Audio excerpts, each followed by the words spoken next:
Assalamualaikum warahmatullahi wabarakatuh. Perkenalkan, nama saya Revin Ramadan dari kelas 4A. Di sini saya akan mengerjakan tugas dari pemrograman web.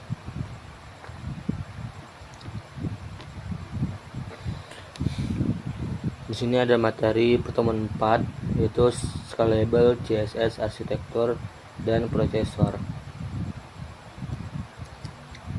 Di sini ada Scalable CSS Arsitektur dan Prosesor. Mengenai topik utamanya yaitu membangun arsitektur CSS yang scalable dan mudah dipelihara. Lalu target audience, mahasiswa dan pembangun web atau web developer.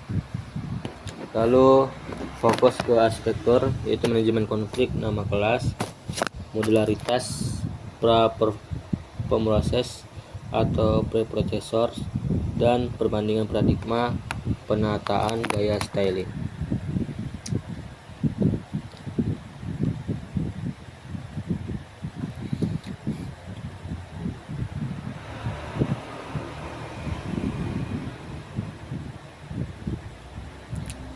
Di sini untuk capaian pembelajarannya itu menerapkan metodologi BIMM untuk menjaga konflik nama kelas dan menciptakan kode modular.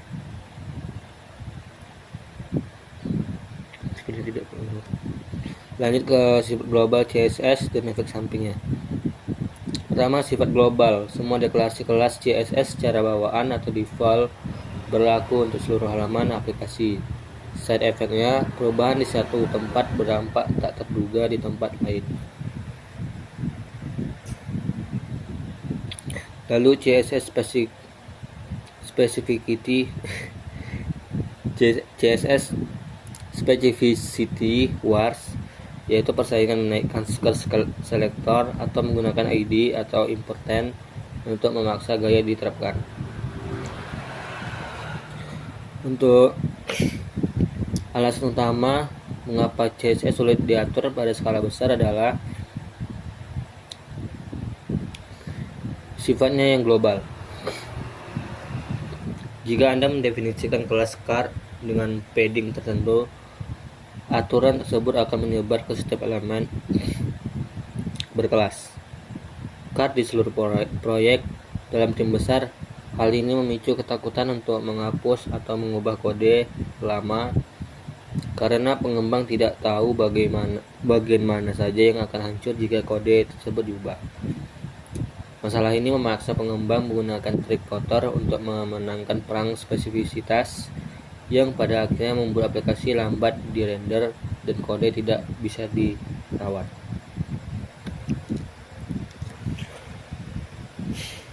Lalu ada metodologi BEM atau Block Element Modifier. BEM, standar konvensi penamaan untuk memecah antarmuka menjadi blok-blok independen. Lalu ada elemen, bagian internal dari blok, contohnya card title. Lalu ada modifier, variasi gaya atau status, contohnya card featured. Untuk menjinakkan sifat global CSS, industri membutuhkan ruang nama, namespace, BEM, menciptakan ruang nama semu ini dengan pemisah garis bawah ganda dan tanda hubung ganda. Secara arsitektural, BEM memastikan struktur kelas tetap datar atau flat, menghindari pengguna selektor bersarang atau nested yang meningkatkan spesifisitas secara berlebihan. Saat membaca file HTML, Anda langsung tahu bahwa kelas menu item hanya milik komponen menu dan tidak merusak elemen daftar di tempat lain. BEM memaksa pengembang untuk berpikir dalam kerangka komponen yang dipindah-pindahkan atau portable.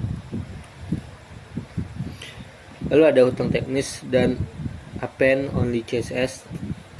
Pertama, disiplin tim, yaitu metodologi hanya akan berhasil jika seluruh pengembang mematuhinya dengan ketat. Lalu write only kode yang hanya bisa ditambah tetapi terlalu menakutkan untuk dibaca atau dimodifikasi.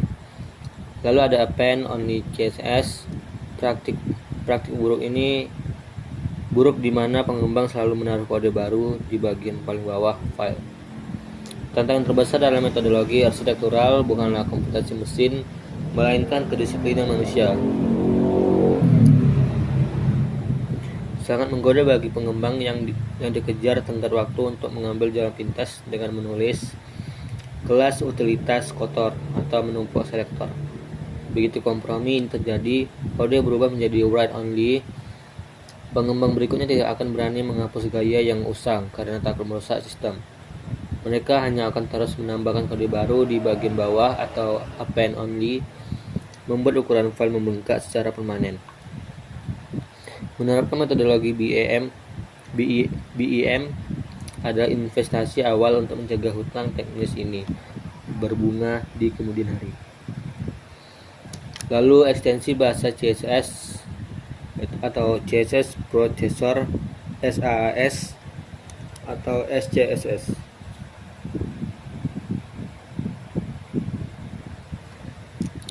Yang pertama ada preprocessor, bahasa script yang memperluas CSS murni dengan fitur pemrograman nyata.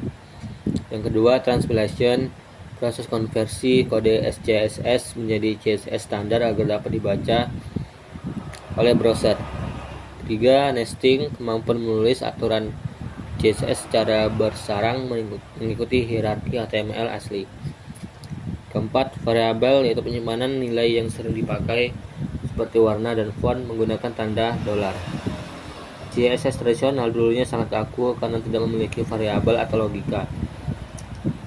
SASS hadir dengan sintaks SCSS untuk memberikan kekuatan super tersebut. Fitur nesting memungkinkan arsitek untuk mengelompokkan gaya atau satu komponen di dalam satu blok kurung kurawal, membuat kode lebih berstruktur. Namun nesting harus dibatasi maksimal 3 level agar tidak menciptakan skor spesifisitas yang terlalu tinggi.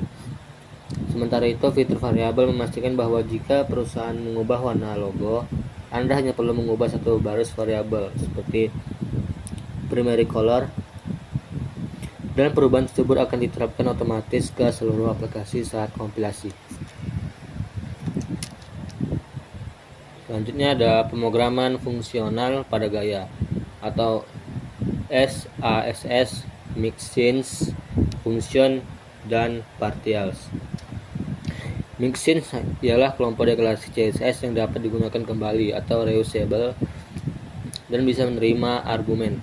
Lalu ada functions, melakukan operasi logika dan matematika seperti penggelapan warna, darken. Partials dan imports memecah file CSS besar menjadi modul-modul kecil dengan awalan garis bawah. Nah, arsitektur yang baik menurut penerapan prinsip dry don't repeat yourself SASS memfasilitasi ini melalui mixins. Jika Anda memiliki logika penempatan flexbox ke tengah yang selalu diulang-ulang, Anda bisa membungkusnya dalam satu mixin dan memanggilnya di mana saja, bahkan menyisipkan argumen dinamis ke dalamnya. Fitur arsitektur yang paling penting adalah partials. Daripada memiliki satu file CSS berukuran puluhan ribu baris, Anda memecahnya menjadi file modular yang fokus pada satu tugas. Saat proses kompilasi atau build, SASS akan menggabungkannya menjadi satu file akhir yang siap disajikan ke pengguna. Lalu ada paradigma yang berbeda atau utility first concept, atau bisa disebut dengan Tailwind CSS. Utility first yaitu menyediakan ribuan kelas kecil dengan satu tujuan fungsional spesifik. Lalu ada markup driven, pengembang membangun antarmuka langsung di file HTML tanpa harus berpindah ke file CSS. Lalu ada hentikan pertumbuhan file, yaitu ukuran file CSS berhenti membengkak meskipun aplikasi bertambah besar. Pendekatan utility first yang dipopulerkan Tailwind CSS membuang jauh-jauh teori semantik BEM, alih-alih memikirkan nama kelas baru yang rumit untuk setiap komponen. Anda menggunakan kelas-kelas utilitas siap pakai secara langsung, meskipun membuat markup HTML terlihat penuh sesak. Pendekatan ini memecahkan masalah pemeliharaan yang parah. Saat Anda menghapus suatu komponen di HTML, gaya CSS-nya ikut terhapus karena mereka menempel, sehingga tidak ada kode mati atau dead code yang tertinggal di file CSS. Secara arsitektural, ini mengunci ukuran file CSS agar tetap stabil dan kecil berapapun jumlah fitur yang Anda bangun. Selanjutnya, sistem desain dan kinerja atau Design Token and GIT Compiler. Desain tokens adalah nilai desain baku atau seperti M1 dan M2 yang mencegah menggunakan angka sembarangan. Konsistensi tim memaksa seluruh pengembang menggunakan skala metrik yang persis sama. Lalu ada GIT atau Just in Time Compiler, memindai proyek dan hanya menghasilkan kelas CSS yang benar-benar digunakan di HTML. Tailwind bukan sekadar pustaka utilitas, ia adalah api untuk memaksakan sebuah sistem desain atau desain sistem enforcer. Dengan membatasi pilihan metrik melalui desain tokens, pengembang tidak bisa lagi menggunakan nilai acak atau magic numbers seperti margin 13 pixel. Semua orang dalam tim sepakat pada satu aturan yang sama. Kritik bahwa Tailwind membuat HTML kotor dijawab dengan fakta bahwa kita kini bekerja dengan kerangka kerja berbasis komponen seperti React. Anda hanya menulis kelas panjang tersebut satu kali di definisi komponen, lalu memanggil komponen bersihnya di tempat lain.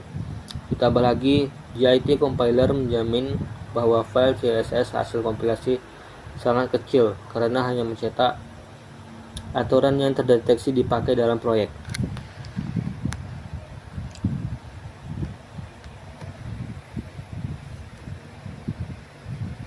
Lalu ada evolusi standar browser, yaitu Vue.js Modern Native atau Custom Properties. JS Custom Properties yaitu variabel asli bawaan browser yang hidup di dalam DOM. Lalu ada modifikasi runtime, nilai bisa diubah secara langsung oleh JavaScript atau media query dark mode. Fungsi kalkulasi menggunakan calc untuk perhitungan proporsi campuran persentase dan pixel. Fluid typography menggunakan claim untuk teks adaptif tanpa membanjiri kode dengan media query.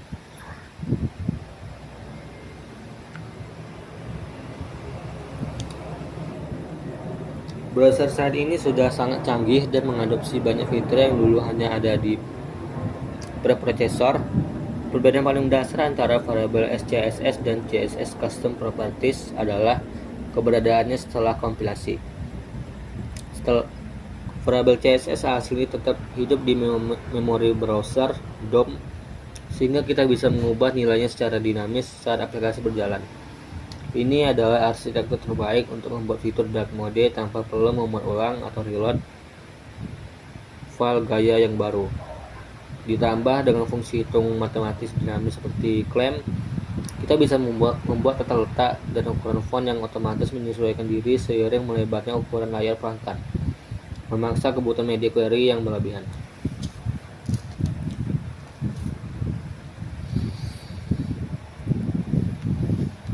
Lalu ada kemampuan logika native lanjutan, pseudo classes and logical properties. Parent selector hash memungkinkan pemberian gaya pada elemen induk berdasarkan kondisi elemen anaknya. Grouping is dan where menyederhanakan seleksi kompleks tanpa memicu spesifisitas tinggi. Logical properties, pengguna margin inline star untuk otomatis beradaptasi dengan arah bacaan lokal LTRR vs RTL. Selama 20 tahun, pengembang memimpikan fitur untuk menargetkan elemen induk jika anak tertentu ada di dalamnya. Kini fitur itu hadir secara bawaan natif melalui pseudo class hash, memungkinkan gaya kontekstual yang sebelumnya mustahil tanpa bantuan JavaScript. Selanjutnya, untuk aplikasi yang menargetkan pengguna global, pengguna perintah kaku seperti margin left adalah kesalahan. Arsitektur web modern harus menggunakan logical properties seperti margin inline star. Properti ini tidak terikat pada sisi kiri atau kanan layar, melainkan pada awal alur bacaan. Ini berarti yang termuka akan otomatis membalik strukturnya, layaknya cermin jika aplikasi dialihkan ke bahasa Arab atau Ibrani. Pahami fitur bawaan platform sebelum bergantung pada library tambahan.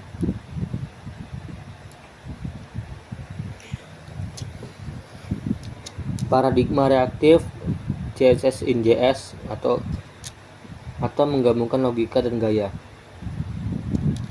CSS in JS memindahkan aturan CSS dari file terpisah langsung ke dalam file JavaScript komponen.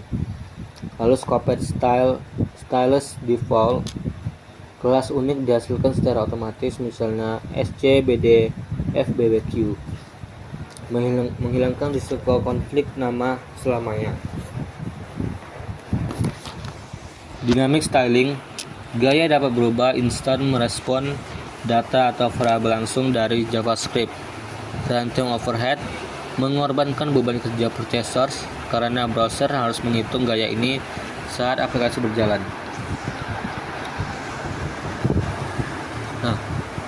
Evolusi arsitektur frontend yang berpusat pada komponen seperti React memicu lahirnya CSS in JS. Pemikirannya sederhana. Jika struktur HTML dan logika JS sudah digabung di satu komponen, mengapa gayanya harus dipisahkan? Tindakan ini secara otomatis memecahkan masalah kebocoran kelas tanpa perlu disiplin BEM. Karena hal ini membuat nama kelas acak yang terisolasi. Gaya visual bahkan dapat diubah langsung melalui variabel program. Sayangnya, trade-off utamanya adalah beban performa runtime overhead. Mesin browser harus mengeksekusi logika JavaScript terlebih dahulu untuk merakit CSS sebelum menyuntikkannya ke halaman yang seringkali menyebabkan aplikasi melambat di perangkat seluler kelas bawah. Lalu integrasi keislaman, keteraturan dan efisiensi. AT tertib atau keteraturan, BEM dan modularitas adalah manifestasi menjaga sistem agar tidak batal atau hancur layaknya rukun beribadah. Larangan israf dan tafsir, prinsip rangka lunak dari mencegah redundansi sejalan dengan larangan pemborosan sumber daya. Ta'awun atau kerjasama, komponen utilitas kecil di Tailwind bekerja saling menopang membentuk satu kesatuan kokoh. Ihsan atau berbuat baik, menulis kode yang mudah dipelihara atau maintainability adalah sedekah intelektual kepada pengembang selanjutnya. Dalam Islam, segala pekerjaan harus dilakukan dengan teratur dan profesional. At-tartib, menulis kode secara rapi menggunakan metodologi bukan sekadar preferensi teknis,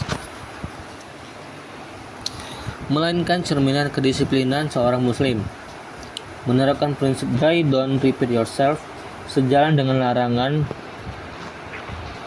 berlaku boros atau israf dan tafsir. Kode yang berulang memboroskan tenaga pengembang dan melebar pita antar elemen untuk membentuk struktur yang kuat. Terakhir, kemampuan kita memelihara dan mendokumentasi kode atau maintainability adalah wujud nyata sikap ihsan dan memudahkan urusan orang lain. Menulis spaghetti, kode yang egois dan menyusahkan rekan tim adalah hal yang bertentangan dengan ukhuwah Islamiyah.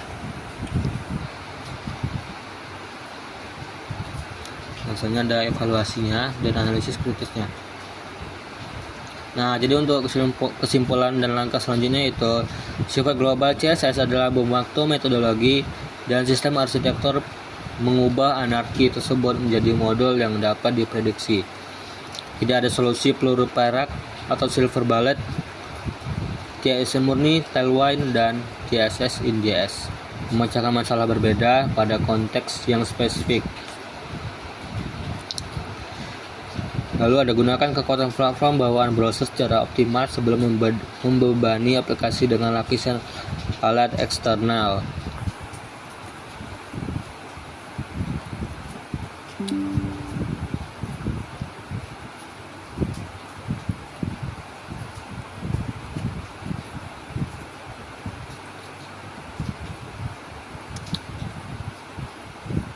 Nah, ini dia CSS global sebagai bom waktu. Secara default, CSS bersifat global. Artinya jika kamu menulis kode button color red di satu file, kode tersebut akan memengaruhi seluruh elemen dengan kelas tersebut di seluruh website. Ada anarki, tanpa aturan gaya baru yang kamu tulis bisa tanpa sengaja merusak tampilan halaman lain atau efek samping. Semakin besar proyeknya, semakin takut pengembang mengubah kode lama karena takut meledak. Lalu model yang dapat diprediksi, metodologi seperti BEM, Block Element Modifier, Devar, atau sistem arsitektur seperti CSS modul membagi kode ke dalam blok-blok kecil yang terisolasi. Hasilnya, kamu tahu persis bahwa perubahan di modul A tidak akan merusak modul B. Tidak ada solusi peluru perak atau silver bullet. Dalam metodologi peluru perak adalah senjata ajaib yang bisa membunuh monster apapun. Dalam pemrograman, ini berarti tidak ada satu alat pun yang sempurna untuk semua situasi. CSS murni, ringan, tanpa ketergantungan alat tambahan, cocok untuk proyek kecil atau platform tinggi. Tailwind CSS sangat cepat untuk prototyping dan menjaga konsistensi desain tanpa harus membuat ribuan nama kelas. Konsistensi. Lalu CSS in JS sangat kuat untuk aplikasi dinamis yang gayanya berubah berdasarkan state logika JavaScript.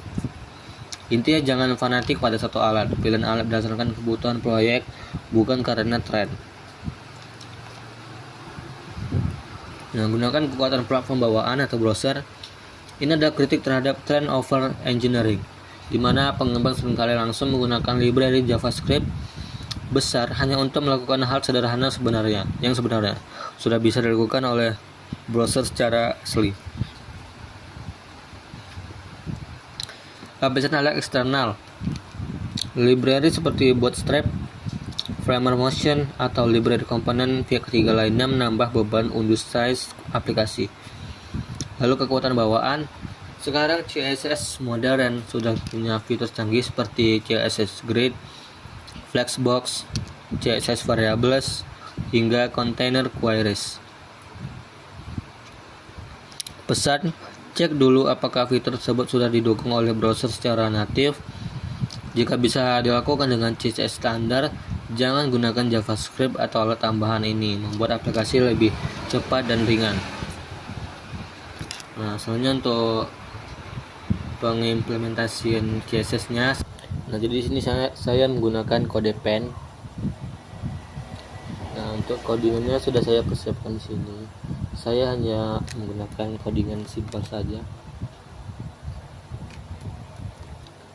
Kita ganti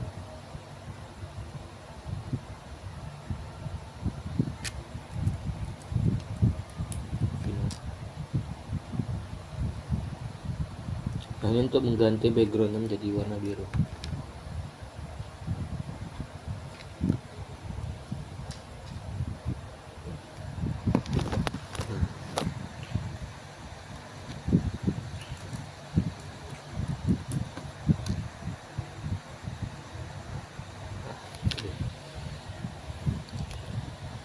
Nah, jadi cukup sekian dari tugas video yang saya kerjakan. Jika ada salah kata tolong dimaafkan. Saya akhiri. Assalamualaikum warahmatullahi wabarakatuh.